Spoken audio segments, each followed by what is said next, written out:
Caros amigos, sinto-me feliz aqui. Não é difícil para mim imaginar, para muitos de vós,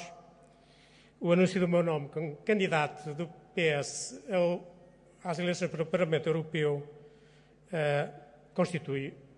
uma inesperada surpresa. Mas quero que acreditem o seguinte, é que a minha surpresa não é menor que a vossa. Até o convite de José Sócrates para aceitar esta incumbência e até ao decidir eu aceitá-la, o que aconteceu ontem à tarde, não me passava pela cabeça estar neste momento a dirigir-me a vós nesta qualidade. O que me levou então a aceitar este convite e a superar essas objeções. São 4 razões principais que esquematicamente vos vou enunciar. Ainda que sem filiação partidária há 2 décadas, sou apoiante do Partido Socialista desde 1991, como é público e notório, tendo depois participado nos Estados Gerais de 1994 e 95, tendo sido candidato independente do Partido Socialista por Coimbra nas eleições de 95, tendo colaborado depois nas Novas Fronteiras desde 2004 até ao presente. Para todos os efeitos, sou e considero-me, e digo aos meus amigos e conhecidos, uma espécie de socialista freelance, socialista por conta própria, sem os encargos da filiação e com as vantagens do descompromisso partidário. Ora, essa prolongada colaboração, umas vezes mais estreita, outras menos, cria solidariedades e também responsabilidades, entre elas a de considerar seriamente os desafios que nos são feitos para compromissos mais exigentes. Segundo, mesmo sem filiação e sem atividade partidária há muito tempo, nunca abandonei ao longo destes anos uma regular atividade cívica no debate público das ideias e das propostas políticas, em prol da renovação e da modernização da esquerda na tradição do socialismo democrático e da social-democracia europeia. Terceiro, tratando-se de uma candidatura a deputado, não podia sequer eu invocar o meu usual e cómodo argumento para rejeitar o desempenho de cargos executivos para os quais, confesso, não ter grande vocação. Mas, neste caso, dada a minha história passada de intervenção parlamentar, em 2 ocasiões históricas bastante diferentes do meu próprio percurso político pessoal, do qual guardo, aliás, um bom registro pessoal em termos globais, entendi que não tinha razões para enjeitar uma nova experiência dessa índole, no novo fórum, justamente lá onde tem lugar o debate institucional dos projetos e opções políticas a nível da União Europeia. Em quarto lugar,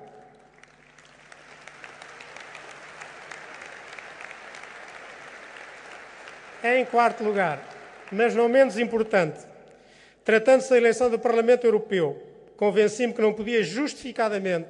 recusar a minha contribuição pessoal no debate sobre o desenvolvimento da União e sobre os grandes desafios com que ela se defronta, temas aos quais tenho dedicado,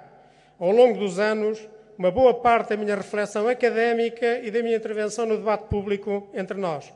nomeadamente sobre a malograda Constituição Europeia e sobre o Tratado de Lisboa. Aqui estou, portanto, tomada a decisão, assumo o encargo com toda a convicção e o máximo empenho, com a mesma entrega e determinação que sempre pautaram a minha descontínua atividade política. O PS e os seus eleitores podem contar comigo a partir de agora. Caros amigos, o meu empenho nesta matéria é tanto maior quanto é certo que a União enfrenta 2 grandes desafios nos tempos e anos mais próximos. O primeiro é fazer vingar o Tratado de Lisboa e, se conseguido esse objetivo, como todos desejamos, e quanto mais depressa melhor, implementar depois a nova ordem constitucional da União, tanto em termos de arquitetura institucional como em termos do alargamento das atribuições da União, incluindo na esfera da defesa e das relações externas. O segundo grande desafio presente da União Europeia é, obviamente, a profunda crise financeira e económica que abrange hoje praticamente todo o mundo, com todas as sequelas em matéria de contração da atividade económica e, sobretudo, de aumento exponencial do desemprego, nesta altura a atingir 2 dígitos em vários países da União, a começar pela nossa vizinha Espanha, com todo o cortejo de insegurança, perda de rendimentos e qualidade de vida para milhões de trabalhadores e de pessoas. A União Europeia está a ser especialmente testada nesta dura provação, quanto às suas capacidades. Apesar dos esforços de ataque à crise e de coordenação das políticas dos Estados-membros, sem os quais a crise poderia estar a atingir níveis catastróficos em alguns deles, tais esforços evidenciaram também, porém, as limitações dos atuais mecanismos comunitários.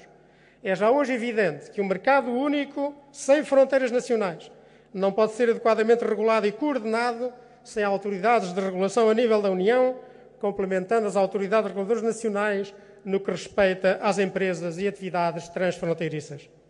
A crise financeira e económica global não questiona somente o paradigma neoliberal das últimas décadas a nível nacional, contestando a soberania e a autorregulação dos mercados, a negação de qualquer papel relevante do Estado na economia, a regulação mínima das falhas do mercado. Não. A crise tornou evidente também que uma integração económica transnacional e um mercado global não podem ser deixados a si mesmos sem uma regulação transnacional e global também ela. Caros amigos, os partidos socialistas e social-democratas europeus e outros partidos afins, hoje congregados no Partido dos Socialistas Europeus, constituíram, como aqui já foi dito pelo secretário-geral José Sócrates, desde o início um dos pilares políticos fundamentais da União Europeia a partir de 1957. Porém, sendo partidários indefetivos da integração europeia, os partidos socialistas não podem satisfazer-se com uma qualquer integração. Hão de ser partidários de uma União Europeia que realiza os grandes valores que fazem parte do ADN da esquerda democrática desde sempre, em especial a igualdade e a justiça social, através do aprofundamento do modelo social europeu. Tal como a nível nacional, o compromisso socialista a nível da União só pode consistir em lutar por uma orientação de esquerda, incluindo a precedência do poder político democrático sobre o poder económico, a coesão territorial e social de toda a União, o aprofundamento da cidadania europeia, a luta pela igualdade e contra as discriminações de toda a ordem, a proteção das minorias nacionais e regionais, o respeito dos direitos dos imigrantes, incluindo os extracomunitários, uma proteção elevada do ambiente e dos consumidores, a luta pela paz e pela cooperação internacional no quadro da Carta das Nações Unidas, o combate à pobreza que persiste em tantos países, o apoio aos movimentos de defesa dos direitos humanos e às forças democráticas em países sob domínio autoritário e, por último, mas para mim não menos importante, que há tantos anos luto por isto, um investimento político forte na resolução justa da questão palestiniana, sem a qual não pode haver segurança no Médio Oriente e na própria Europa. O Tratado de Lisboa, que aliás fornece novas bases para as políticas progressistas, como tantas vezes insisti nos meus textos públicos, a orientação política da União depende agora mais do que antes do Parlamento Europeu. E isso só aumenta a importância destas eleições. Daí a importância também da composição e do peso das várias correntes políticas dentro do Parlamento Europeu. E é por isso necessário eleger deputados comprometidos não somente com a construção europeia, mas também com orientações e políticas de esquerda, e não deputados que representam as ideias da direita liberal e conservadora que a atual crise condenou. Queremos deputados a favor da UE e não contra a União. Queremos deputados a favor de uma Europa social e não contra ela.